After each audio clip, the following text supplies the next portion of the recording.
Welcome to Radha channel. ನೋಡಿ, ನಾನು ಯಾವಾಗಲೂ ಬಿಸಿಬೇಳೆ ಬಾತ್ ಚೂರು ಮಾಡೋದೇ ಇಲ್ಲ, ಮಾಡಿ ಒಂದು ಡಬ್ಬಿಗೆ ಹಾಕಿ ಇಟ್ಕೊಂಡು ಬಿಡೋದು.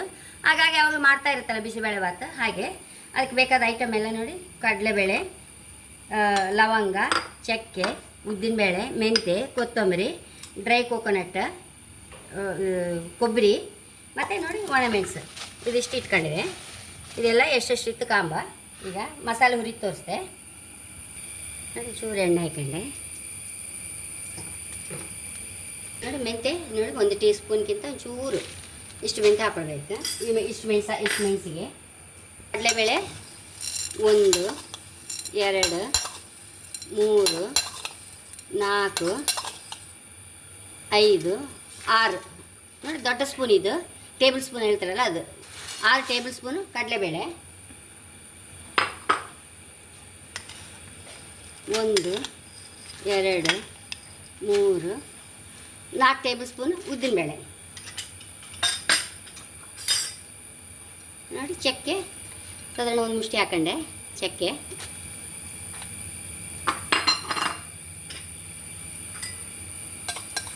ನೋಡಿ, ಲವಂಗ 1.5 ಟೀ ಸ್ಪೂನ್ ಫುಲ್. ಇದಿಷ್ಟು ತಮ ಹುರ್ಕೊಂಬ ಒಂದ್ಸಲ.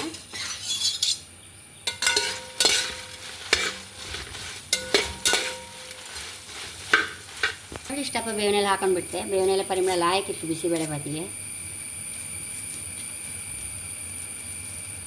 ಚೂರು ಮಾಡುವಾಗ ಇದರದ್ದು ಕಾಲಂಶ ಅರ್ಧಾಂಶ ಹಾಗೆ ಮಾಡಿ ಇಟ್ಕೊಂಡ್ರೆ ಸರಿ. ಹಾಗೆ ನಾನು ಸ್ವಲ್ಪ ಹೆಚ್ಚು ಮಾಡ್ತಾ ಇರ್ತೇನೆ ನಾನು, ಅದಕ್ಕೆ ಎಲ್ಲರಿಗೂ ಇಷ್ಟ ಇಲ್ಲ ನಮ್ಮ ಮನೆಯಲ್ಲಿ.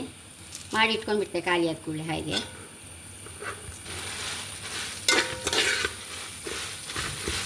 ನಿಧಾನಕ್ಕೆ ಹೀಗೆ ಸಣ್ಣ ಬೆಂಕಿಯಲ್ಲಿ ಹುರಿಬೇಕು.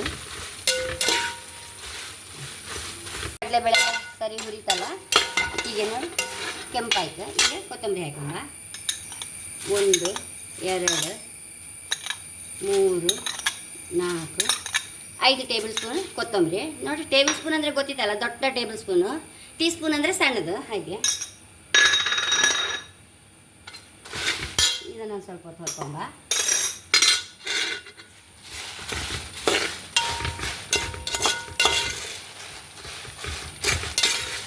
ಲಾಸ್ಟ್ ಇದನ್ನು ಸಾಕೊಂಡು ಒಂಚೂರು ಬಿಸಿ ಹೊರ್ಕೊಂಬ.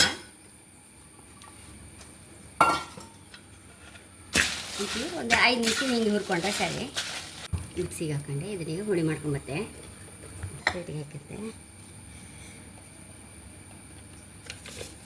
ಬಿಸಿಬೇಳೆ ಬಾತ್ ಹುಳಿ ರೆಡಿಯಾಗಿದೆ. ನಾವು ಬಾಟ್ಲಿ ಹಾಕಿ ಫ್ರಿಜ್ಜಲ್ಲಿ ಇಟ್ಕೊಂಡು ಬಿಟ್ಟರೆ ಹಾಗಾಗಿ ವಾರಕ್ಕೊಂದ್ಸಲ ಮಾಡ್ತೇವಲ್ಲ ನಾವು.